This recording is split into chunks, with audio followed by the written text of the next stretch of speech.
ओम तत्तांगराय विद्महे शत्रुनिषोधन्यै धीमहि तन्नो देवी प्रचोदयात्। ओम काली काली महाकाली कालके सर्वेश्वरी सर्वानंद करे देवी नारायणी नमस्तें। क्लीं क्लीं क्षीं ह्रीं क्लीं ह्रीं। ओम श्री रामाय नमः। ओम नरसिंहाय नमः। श्री कालकाय नमः। कलेहि नमः। श्री जालपाय नमः। ओम हनु हनु हनु हनुमते नमः। इस काल कलयुग में देखिए सभी लोग परेशान हैं, कहीं ना कहीं कोई भूतक बाधा से परेशान है, कोई बीमारियों से परेशान है, कोई शत्रु से परेशान है। कहीं ना कहीं लोगों के मन में यही रहता है कि हमारे शत्रु ने कोई ना कोई बाधा चला दी है, या किसी ने हमारे ऊपर भूत चला दिया, किसी ने ब्रह्म राक्षस तक का प्रयोग कर दिया है। लेकिन ब्रह्म राक्षस का कोई प्रयोग किया नहीं जाता, ऐसा शास्त्र में कहीं उल्लेख नहीं है। अब लोग या तांत्रिक लोग कह जरूर देते हैं कि ब्रह्म राक्षस चला दिया, कोई नहीं चला सकता उसको, क्योंकि ब्रह्म राक्षस एक विकृति है या बरम की विकृति है, तो उसके ऊपर कंट्रोल किसी का नहीं रहता। उसका कंट्रोल स्वयं उसके पास रहता है या स्वयं ब्रह्मा जी के पास ब्रह्म राक्षस का कंट्रोल रहता है। और उसका नाशन भी ब्रह्म विद्या के जरिए ही किया जाता है या नारायण अस्त्रों के जरिए ही उसका संहार कर दिया जाता है। तो उसको कोई चला सकता, इसलिए भ्रम में और भूल में ना रहा करिए। चलिए आज हम एक आपको ऐसे मंत्र के बारे में बताने वाले हैं जो सभी प्रकार की विद्याओं का छेदन कर देता है। खासकर शत्रु के द्वारा चलाई जाने वाली विद्याओं को स्तंभित करने वाला मंत्र माना जाता है। माता पितंगरा साधना रहस्य का एक अंतर्गत ये मंत्र है, लेकिन बहुत प्रभावशाली और बहुत शक्तिशाली मंत्र माना जाता है। इस मंत्र के प्रयोग से सभी प्रकार की तंत्र विद्याओं को स्तंभित कर दिया जाता है। यहाँ तक कि घर में व्याप्त नकारात्मक ऊर्जा या भूत प्रेत बाधा या कोई और समस्या जिसके कारण हमारे शरीर को, घर को, परिवार को परेशानी होती है, ऐसी सारी विद्याओं को या ऐसी सारी शक्तियों को इस मंत्र के जरिए स्तंभित कर दिया जाता है। तो चलिए इसकी विधि तो हम आपको बता ही देंगे कि कैसे इसका प्रयोग करना चाहिए, लेकिन उससे पहले दो शब्द आपसे खुल के बात करना चाहते हैं, यदि आप लोग बोर ना हो तो। देखिए हमारे पास इतने सारे कमेंट भी आते हैं और बहुत सारे लोग हमसे मिलने भी आते हैं, तो उन सब में मान लीजिए उदाहरण के लिए 100% लोग हमारे पास मिलने आते हैं, उनमें से सिर्फ 30% लोगों को भूतक बाधा होती है या नकारात्मक शक्तियों जैसी बाधाएं उनके ऊपर होती हैं। बाकी 70% लोग सिर्फ शंका की परेशानी रहती है उनको, या किसी न किसी ने उनको गुमराह कर दिया होता है कि आपके ऊपर भूत बाधा है, आपको किसी शत्रु ने प्रयोग किया है, आपके ऊपर शत्रु ने कोई बाधा चलाई है। मतलब 70% लोग ऐसे होते हैं। और बहुत सारे लोग तो ऐसे होते हैं कि किसी तांत्रिक के पास गए, किसी चौरा चौकी में गए, उधर उन्होंने उसके मन में भ्रम पैदा कर दिया कि आपके शत्रु ने आपके ऊपर वार किया है, आपके शत्रु ने आपके कुल देवताओं को बांध दिया है, आपके शत्रु ने ये कर दिया है, वो कर दिया है। वो बात जो है दिमाग में बैठ जाती है उन लोगों, जबकि उनके पास कुछ नहीं रहता, कोई समस्या नहीं रहती, थोड़ी बहुत परेशानी थी। अब देखिए धन का आवागमन हमारे कार्य के ऊपर निर्भर करता है। कई बार सारे कार्य सबके नहीं बनते हैं, घर की कमी आ जाती है, घर में थोड़ी बहुत बीमारियां हो जाती हैं। उन सब बीमारियों को ठीक करने के चक्कर में डॉक्टर के पास न जाकर, अब देखिए डॉक्टर के पास गए आप, आराम नहीं लगा, मन में ये शंका पैदा हो जाती है कि शत्रु ने कोई बाधा चला दी, हमारा बिजनेस भी ठप हो गया और बीमारी भी हो गई। तो आप किसी तांत्रिक के पास जाते हैं या किसी झाड़ने फूकने के वाले के पास जाते हैं। अक्सर ऐसे लोग गुमराह कर देते हैं, कह देते हैं कि आपके ऊपर किसी शत्रु ने बाधा चला दी, और वो बात उसके दिमाग में बैठ जाती है, रोगी के दिमाग में ये बात बैठ जाती है। फिर ना तो वो अपना बिजनेस ठीक ढंग से चला पाता है, कुछ उसके दिमाग में बैठी रहती है बात, जब तक हमारा ये विद्या नहीं हटेगी, तंत्र काट नहीं होगा, तब तक ना तो बिजनेस चलेगा, ना ही हम ठीक होंगे। और यह बात उसके दिमाग में बैठ जाती है, इसलिए वो सही सुटेबल ढंग से अपने बिजनेस में मन नहीं लगाता और धीरे धीरे कंगाल होता रहता है। मन में बात जब घर कर जाती है तो लोग चारों तरफ से टूट जाते हैं। तो देखिए गुमराही के चक्कर में बिल्कुल ना पड़ा करिए, किसी के कहने में बिल्कुल ना पड़ा करिए। इस दुनिया में हर कोई अंतर्यामी बिल्कुल नहीं है कि आपने बस उसके पास गए और उसने बता दिया आपको। वो एक अंक होता है या एक संभावना होती है, बस और कुछ नहीं। हर कोई अंतर्यामी या हर कोई साधक नहीं होता, हर मंत्र जानने वाला या हर झाड़ने फूकने वाला अंतर्यामी बिल्कुल नहीं होता। यदि हर आदमी अंतर्यामी मंत्र वाला होने लगे तो इस दुनिया में सब अंतर्यामी हो गए, फिर तो किसी का कोई नुकसान नहीं होगा। उसको तो पता चल जाएगा कहाँ बाढ़ आने वाली है, कहाँ बिजली गिरने वाली है, कल कहाँ कौन मरने वाला है, तो फिर तो सृष्टि का नियम ही बदल जाएगा। तो हर आदमी के पास से सिद्धियां नहीं होती, हर मंत्र जानने के वाले के पास सिद्धियां नहीं होती हैं। तो हाँ, मंत्र से देखिए उपाय हो जाता है। अब ये नहीं कहते कि मंत्र जानता है तो मंत्र में भी शक्ति नहीं होगी, मंत्र कोई भी सीख सकता है। आप भी शास्त्र फांसी पढ़ी है, हमारे शास्त्रों में ढेरों मंत्र पढ़े हैं, ढेरों मंत्र लिखे हैं हमारे ऋषि मुनियों ने, कि आप उनका प्रयोग करते हैं तो बड़ी सी बड़ी बाधाओं का हनन किया जा सकता है। अब जहाँ से हमने बात शुरुआत की थी धन की कमी, ऋषियों ने ऐसे भी मंत्र लिखे हैं कि यदि उन मंत्रों का आप जापन करते हैं, सिद्धि करते हैं, तो आपकी जो धन आगमन की जो स्थितियां हैं वो बदलने लगती हैं, सारी जो संयोग बनने लगते हैं। अब कोई कहे कि मंत्र पढ़े और धन टपकने लगे, तो ऐसा नहीं होता। आप जब मंत्र का जाप करेंगे, मंत्र का प्रयोग करेंगे, तो धीरे धीरे संयोग बनने लगेगा या आपकी बुद्धि कार्य करने लगेगी उस तरफ कि चलो ये कार्य कर लेते हैं तो शायद धन मिल जाए, और उसमें धन मिल जाता है। मतलब बुद्धि हमारी सही ढंग से कार्य करने लगती है। मंत्रों का यही प्रभाव होता है। अब कई लोगों का मानना होता है कि कोई ऐसा मंत्र दे दो कि रात भर में करोड़पति बन जाए। तो भैया ऐसा कोई हो तांत्रिक आपकी नजर में तो हमको भी बता दो, तो हम भी एक ऐसा मंत्र सीख लें कि हम रात भर में करोड़पति बन जाएं। और हम करोड़पति बन जाएंगे तो दुनिया में इतने सारे लोग हैं, हम तो सबको खिला डालेंगे, ठीक है, सबको करोड़पति बना देंगे। तो ऐसा हो आपकी नजरों में तो हमको भी बता दीजिएगा।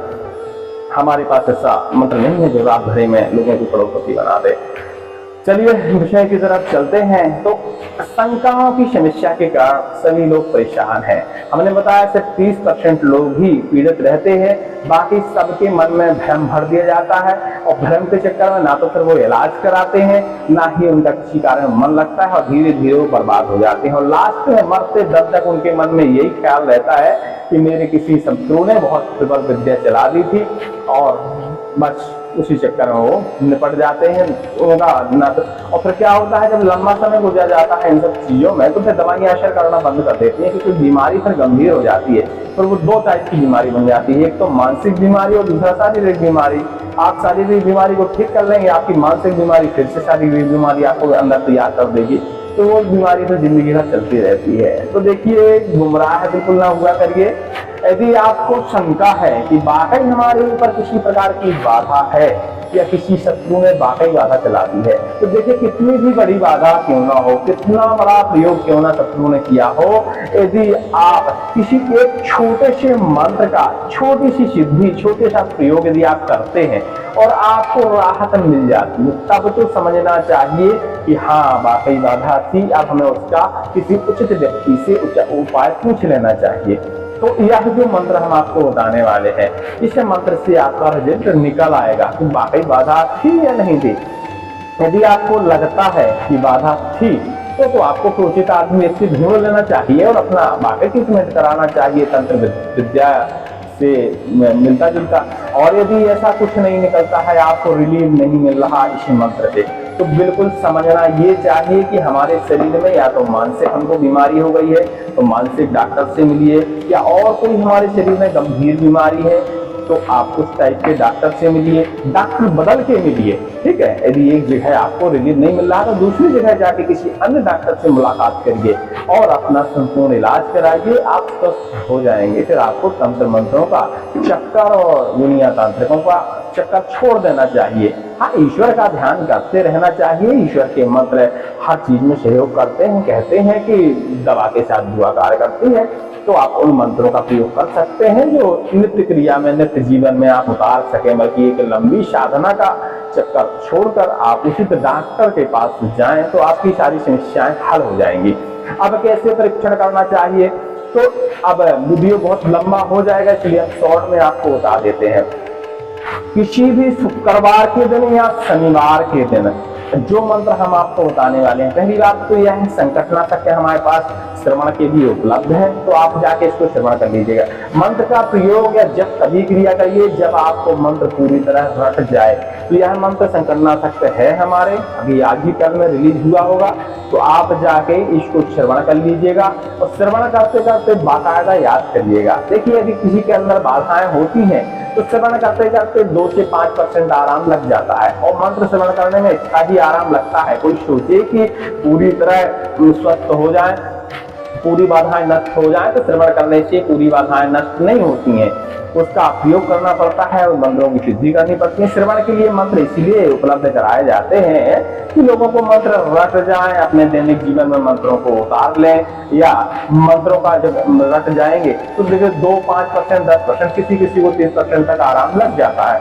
और उसको 30% तक आराम लग जाता है तो उसकी स्वयं की जिज्ञासा हो जाएगी कि चलो भाई अब मंत्र सिद्धि की तरफ चलते हैं, और साधना कर लेगा तो स्वस्थ हो जाएगा पूरी तरह। लेकिन अब जी को 0% आराम है, किसी को कुछ है ही नहीं। जिनको जो 0% आराम होता है, मतलब उनके पास कभी किसी प्रकार की कोई बाधा है ही नहीं, उनको सीधा बीमारियां हैं, उनको जाके डॉक्टर से मिलना चाहिए।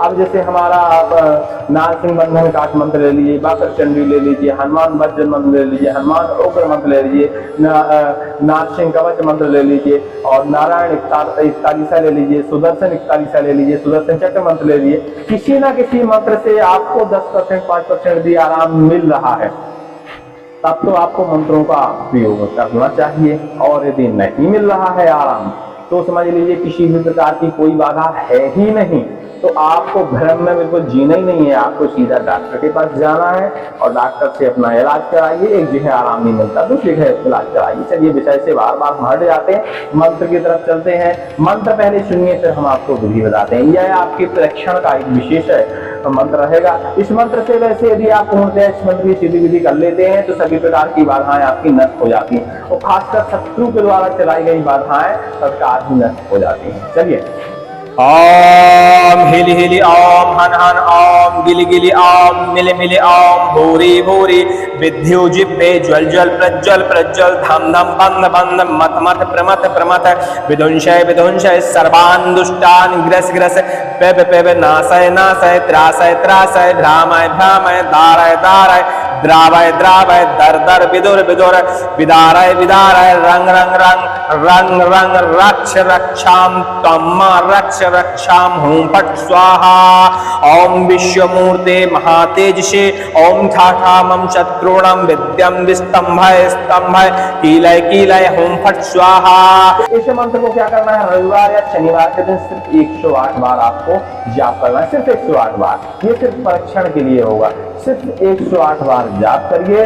और इसका आप 21 बार हवन करिए, तिल और राई के दानों के साथ आहुति देकर एक बेदी में इसका हवन करिए। और जो राख बचती है उस राख का अपने माथे पर तिलक लगाइए। और इतना करने के बाद आपको कम से कम 12 घंटे का देखिए आराम लगना चाहिए, क्योंकि माथे पर वो जो भस्मी रहेगी वो काफी समय तक रहेगी। तो भस्मी कम से कम 6 घंटे तो मान ही लीजिए कि माथे पर रहेगी। इतने में ना वो पसीना से धुलेगी ना हवा में उड़ेगी, तो इतने समय तक आपके शरीर में आराम पूर्णतया होना चाहिए। यदि आपके शरीर में इतने पूर्णतया आराम हो रहा है तो समझना चाहिए कि हाँ अब बाधा है। चलिए अब उचित व्यक्ति को ढूंढ लेते हैं या उचित मंत्र ढूंढ लेते हैं जिससे हमारी समस्या का निदान हो जाए। और आपको इतना आराम नहीं लगता है तो सीधा आपको डॉक्टर के पास जाने की जरूरत है। उचित डॉक्टर को ढूंढिए और अपना इलाज करा लीजिए, ठीक है। बहुत लोगों को बुरा लग रहा होगा, लेकिन उनसे क्षमा मांगेंगे, क्योंकि उनके मन में बात बैठी होती है कि नहीं हमारे ऊपर बाधा है। तो वो लोगों को बहुत बुरा लगता है उनको बताया जाए कि डॉक्टर के पास जाओ, तो उनको बहुत बुरा लगता है। उनको लगने लगता है कि इनको कुछ आता जाता नहीं है, लेकिन ऐसा नहीं है। जो वास्तविकता है हम वो चीज आपको बता रहे हैं। आप किसी अच्छे ज्ञानी से पूछिएगा, वो भी यही बताएगा। हाँ भाई, हमको गुमराह करना हो, आपसे धन लूटना हो तो हम बता देंगे।